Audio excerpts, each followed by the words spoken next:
Alright guys, welcome back to the channel. Thank you for checking the video out today. We have more PlayStation news, rumors, and leaks to go over and cover here today. So as always, before we dive into these topics, if you end up enjoying the video or finding it informative, be sure to leave it a like. And if you are new here to the channel, please consider hitting that subscribe button as well.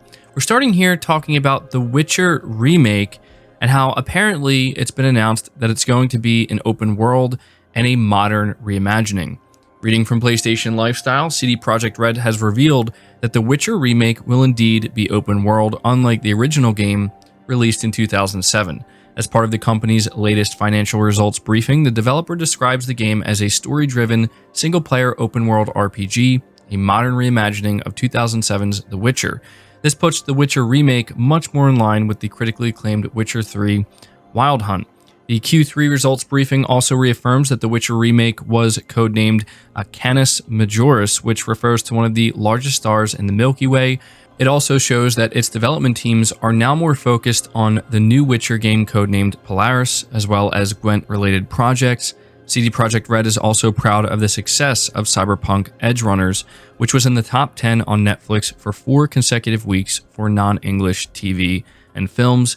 As previously announced in October, The Witcher Remake will be rebuilt from the ground up in Unreal Engine 5. The game is still in the very early stages of development at Polish studio Fool's Theory, with the project being supported by senior staff from the Witcher series to ensure its quality.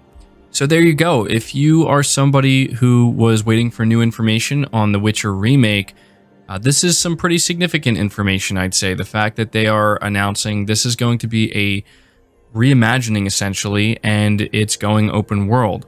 I don't know how many people were anticipating that, but I have to imagine that quite a few people are actually really excited to hear that this is the approach they're taking with this remake. So let me know your thoughts on that. Next up, we have some interesting information regarding the future of DC games specifically, and James Gunn is confirming that future DC games will be connected to the new DC Extended Universe.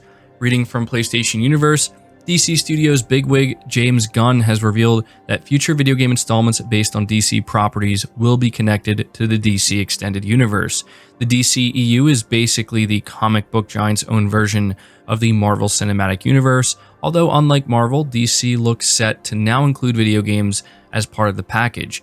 Gunn was asked if this would be the case on Twitter by a fan, and he simply replied, yes. So this is actually pretty relevant if you are somebody who is interested in DC games coming to PlayStation 5 in the future, because for those who are unaware, James Gunn is now the head of the DC universe, and we're going to be hearing about their roadmap and their plans and the major changes that they're going to be making going forward. They intend to compete with Marvel in a very significant way, and apparently one way they are going to do that is by ensuring that future DC games are connected to the extended universe. And this is certainly a different approach compared to what Marvel's doing, and it should be interesting. So when we get more information on future DC projects, I'll be sure to let you guys know about that. But moving on to the next topic, we're talking briefly about Need for Speed Unbound. We now have the download size from PlayStation Lifestyle. They say Need for Speed Unbound's install size for PS5 has been revealed ahead of its launch, with new games sometimes taking up to 100 gigabytes of room and beyond. Knowing the size of a new title ahead of its launch can help users make room. Thankfully, for those dreading a huge download size for Need for Speed Unbound, it's actually relatively small.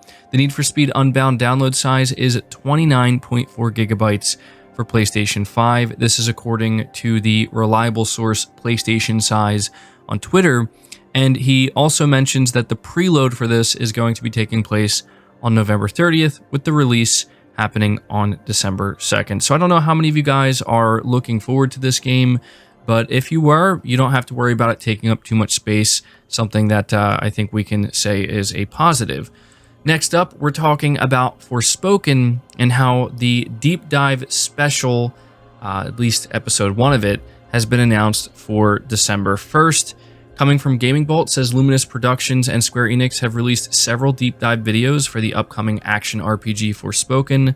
Whether it's the various activities in the world or magic types, nearly every aspect of the game has been covered. However, that was only just the beginning. A series of deep dive special broadcasts will begin on December 1st, with the first episode covering gameplay in detail from the very beginning. The producer and creative producer will be there to discuss Forspoken and answer questions received from Twitter.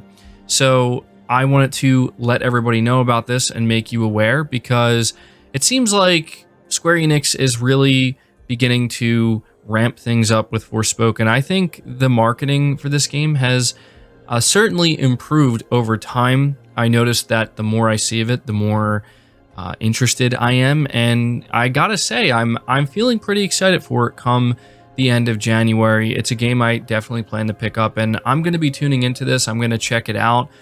This is one of those games where I don't really mind seeing more of it. I mean, I know that there are a lot of people where once they feel sold on a game, they feel like they don't necessarily want to see any more, or they don't have to see any more. I'm not usually like that. I'm actually usually pretty cool with seeing more of a game that I'm excited about, as long as it's not, revealing everything or too much. And so I'll tune into this. Figured I would let you guys know. Let me know if you plan to watch it. Next up, we're talking about a game that Sony is apparently planning to publish. Coming from Push Square, it says Sony is strengthening its Chinese game publishing efforts, and it's picked up the rights to publish co-op shooter Convaleria. I think I'm saying that right. They're going to publish it worldwide, scheduled to release on both PS5 and PS4. This one reminds us a little bit of Lost Planet, albeit without the snow, and according to PlayStation's official description, the title blends PvP and PvE as players travel through unique worlds in which science fiction and fantasy intertwine. Players will be able to work together to take down large bosses as they leverage a diverse collection of weapons and combat styles. For the more combative player, they'll be able to go head-to-head with up to 100 fellow combatants as they seek to compete missions and secure resources in an openly hostile game world.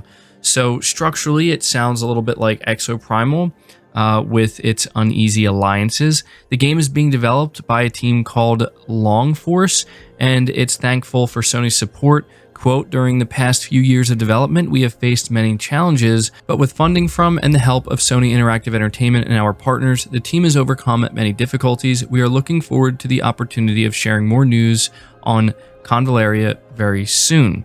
End quote. So yeah, I had to take a moment to show you guys this game because once again, we are seeing Sony get directly involved with some more Chinese developed games. And, I watched this gameplay trailer and it's not the most interesting thing. I feel like it looks a lot like many other games we've seen, but it does look like it could be pretty fun. And I actually do like the art style here a little bit. So yeah, this might be one to keep your eye on if you're interested in these type of games. But we are moving on to the next topic here, which is Gran Turismo 7 and a PC port being considered by Polyphony Digital. Reading from PlayStation Universe, it says, speaking with GT Planet, Polyphony Digital chief Kazunori Yamauchi has revealed that the team is considering looking into a PC port of GT7. Sony has been steadily porting a number of major PlayStation exclusive titles to the PC over the last few years, including Days Gone, God of War, Spider-Man, and Uncharted. However, Yamauchi-san noted that the process of bringing GT7 to PC wouldn't be a simple task. Gran Turismo is a very finely tuned title. There are not many platforms which could run the game at 4K 60 natively. So one way we might make this possible is to narrow down the platform. It's not a very easy subject, but of course we are looking into it and considering it. So yeah, I figured I would let you guys know about this because, GT7 as of right now is only available on PS5 and PS4, and it probably will be for some time. I'm actually kind of surprised that there hasn't been a PSVR 2 version of this game announced. I feel like this game would be perfect for that. Maybe that's something they're also working on, but it is certainly interesting to be hearing this. And if I had to guess, I think it will eventually come to PC, but I think this is their way of just making it known that it might not necessarily be anytime soon. So let me know what you think about GT7 potentially making its way to PC.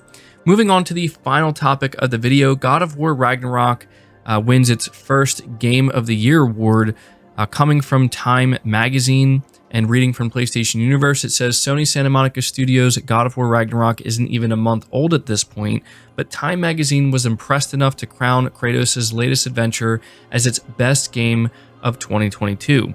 The PS4 and PS5 exclusive title fended off some stiff competition from the likes of Elden Ring, Horizon Forbidden West, and surprisingly, The Quarry, which found itself ahead of From Software's epic fantasy RPG in Time's list. Now, to me, that is very surprising. It does certainly call into question the list. I'm not sure how a game like The Quarry could be ahead of Elden Ring. I feel like Elden Ring should either be right behind God of War or maybe potentially behind Horizon Forbidden West. So that's a little bit surprising, but still, I think that this is a nice nod towards God of War Ragnarok and the beginning of what will likely be months and months filled with hearing about this game and this studio winning more and more awards. And so I guess Time Magazine wanted to be the first one out of the gate to crown God of War Ragnarok as their game of the year, essentially. So best game of 2022 for me personally. Now that I'm pretty much done doing almost everything in God of War Ragnarok, I can safely say this is hands down my personal game of the year as well. Games like Elden Ring and Horizon Forbidden West for me are also up there.